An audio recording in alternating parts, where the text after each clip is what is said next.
Good morning, friends. Welcome to Story Time.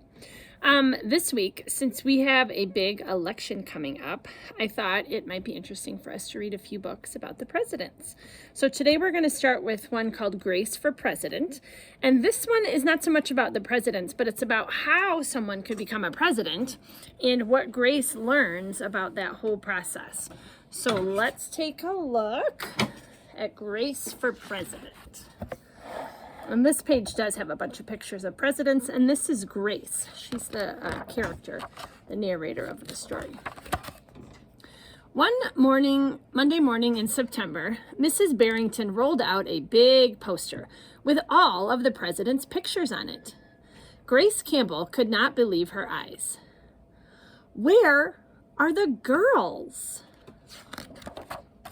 "That is a very good question," said Mrs. Barrington. "The truth is, our country has never had a woman president." "No girl president? Ever?" Grace asked.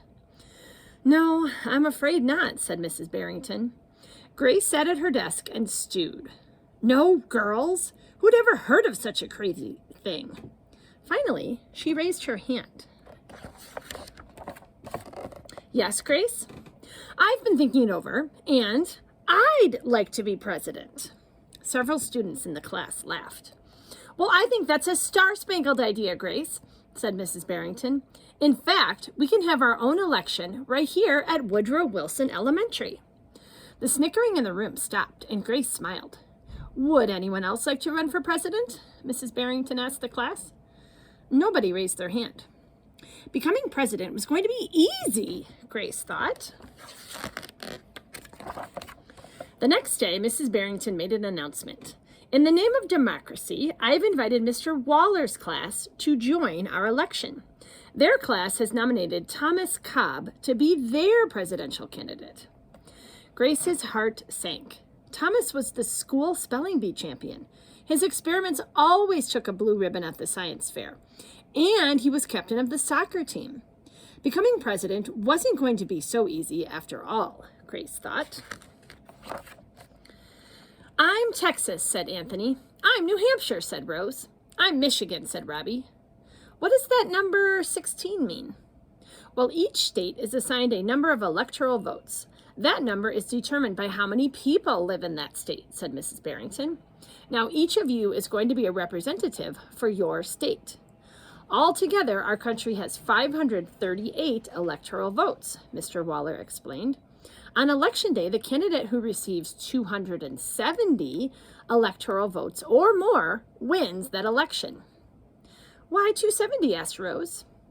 "That's more than half of all the electoral votes," Mr. Waller said. Becoming president really wasn't going to be so easy, Grace thought. Grace came up with a campaign slogan: "Make history. Vote Grace Campbell for president." Thomas came up with his own campaign slogan: "Vote for Thomas Cobb, the best man for the job." Grace listened to what issues were important to the students, and she made a list of campaign promises. A peaceful school, no bullies. A cleaner school, no littering. Better hot lunches, no more fish stick tacos. Thomas made up his list of his own promises: free tutoring, free soccer lessons, fish stick tacos every week. Grace made campaign posters and buttons. Thomas made posters and buttons too. Each week, the teachers set aside time for the candidates to meet with their constituents. Polls were taken. Voters were making their own choices. Grace continued to campaign. At recess, she gave speeches. During lunch, she handed out free cupcakes.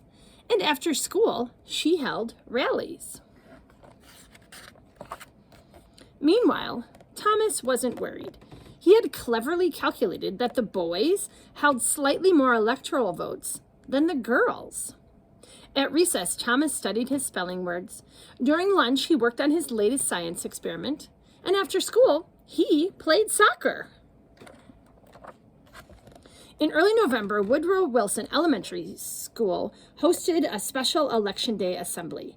Grace and Thomas took their places on stage as the school band began to play.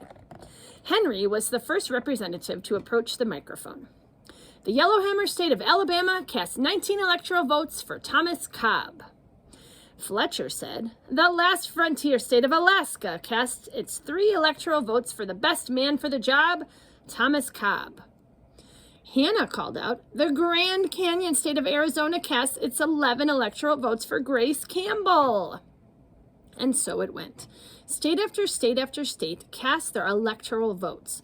The scoreboard in the gymnasium kept track of the totals. The voting demonstration was quickly coming to an end. Clara approached the podium. The Badger state of Wisconsin cast its 10 votes for my best friend, Grace Campbell. Grace looked at the scoreboard. Thomas had 268 electoral votes. She had 267. There was only one state still unaccounted for, Wyoming. Thomas grinned and Grace felt sick. Sam walked up to the microphone. He looked at Thomas.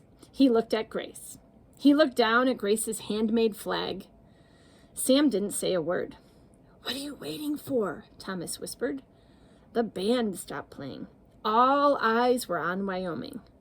Finally, Sam cleared his throat. The equality state of Wyoming casts its 3 electoral votes for dun, dun, dun, Grace Campbell! Whoop, whoop!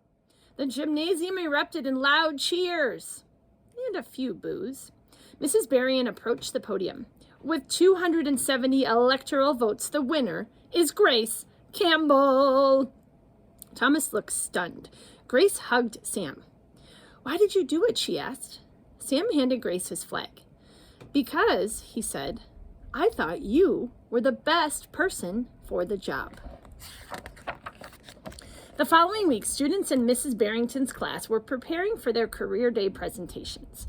Grace volunteered to go first. She stood at the front of the room and glanced at the poster still hanging on the wall.